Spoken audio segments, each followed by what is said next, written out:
I remember the way the basement light flickered just before the first guest arrived, like it was warning me. The old switch didn't usually act up, not at our family's house, but there it was. Cutting on and off like a heartbeat out of sync. It should have been a minor thing, easy to ignore, but it wasn't. I stood at the bottom of the stairs, gripping my phone, watching the front door creak open again. Guests were drifting in, carrying wine bottles, laughter spilling out into the quiet night. Nothing felt normal, nothing felt right. My cousin Jake was the reason for that, the man who'd always been in the background at family events, but had somehow turned into the ghost haunting this night. I'm Matt. I hadn't seen Jake in months, not since the last argument. That's what this gathering was, an awkward make-peace party, disguised with small talk and cheap beer. But Jake's eyes were sharper than ever when he walked in, scanning the room like a predator who'd lost his way. Jake's been in a mess with Dad's old property, the farmhouse up in Pennsylvania that's been in our family for generations. My dad passed 2 years ago, and the property was supposed to stay put until we figured out what to do. But Jake, well, Jake's never been the patient type. Rumors said he'd sold parts of it off without telling the rest of us. I wasn't sure if that was true or just family gossip, but the way he moved tonight told me he was hiding something. The first drink was a toast to my dad, spoken softly by Aunt Linda. I took a sip but barely tasted it. The air was thick with tension. Somewhere behind the closed kitchen door, I heard a sharp whisper and a stifled laugh. Jake, no doubt, scheming. I caught a glance between two guests, Mark and Jenna, who weren't exactly part of the family but showed up anyway. Jenna's stare, locked on Jake like she'd just uncovered a secret. I'd never seen her like that. Usually, she was all smiles and small talk, but now, she looked like she had a loaded gun pointed at Jake's back. Matt, come here a sec, Jenna said quietly, pulling me aside near the living room window. The night outside was black. No stars, no moon, just the silhouette of the barn against the sky. What's up? I asked. She glanced around, then lowered her voice. Jake's been selling off the property. I know it for a fact. My heart stuttered.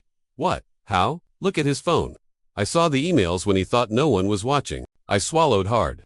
If Jenna was right, this was bigger than I thought. Selling the land without anyone's okay was illegal. Worse, it could wreck what was left of the family's trust. Jake appeared nearby, laughing loud and sharp. I couldn't decide if he'd heard Jenna or was just putting on a show. He caught my eye, and the smile he gave me was nothing but ice. That's when the first twist hit. Jenna wasn't just some party guest. She was a real estate agent, one I'd never met before, working for a buyer interested in the property. She'd been playing both sides, feeding me info to get closer to Jake and make sure the deal went through. Why was she here? Was she a plant, a spy? My head spun. Later, as Jake disappeared into the backyard, I followed. The night smelled like damp earth and fading summer. Jake pulled out a set of keys from his pocket, unlocking the rusty old shed by the barn. I stayed hidden behind the corner, watching. Inside, piles of documents and contracts were scattered across an old workbench. Sales agreements, forged signatures, bank transfers. Jake wasn't just selling bits of the property. He was erasing the family's claim, piece by piece. But why? The second mini twist came when I spotted something that didn't add up. Amid the forged papers, there was one document with my dad's signature. Not forged, real. Dated a month before he died.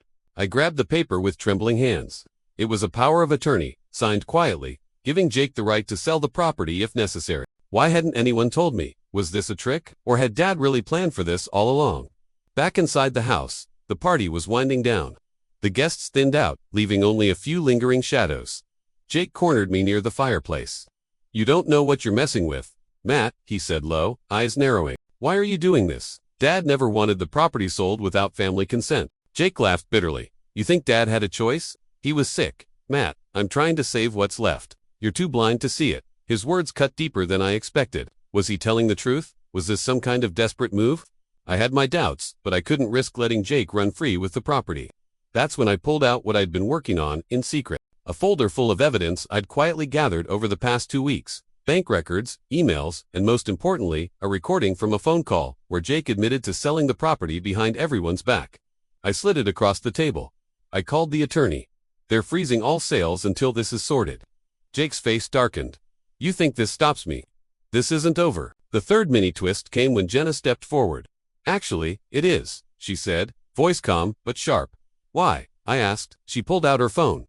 Because I'm not who you think I am.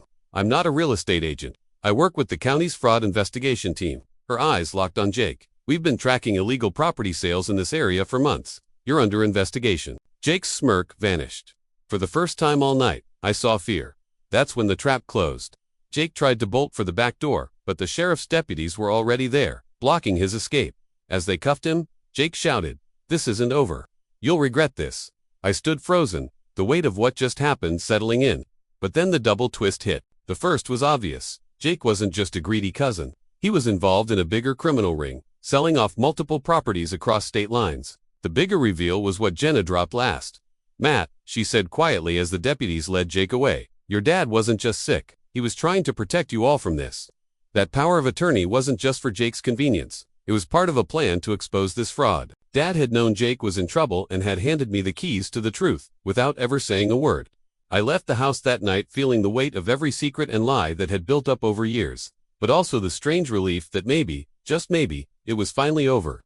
And yet, as I locked the front door behind me, a single thought stuck like a splinter in my mind. The trap wasn't just for Jake. It was for all of us.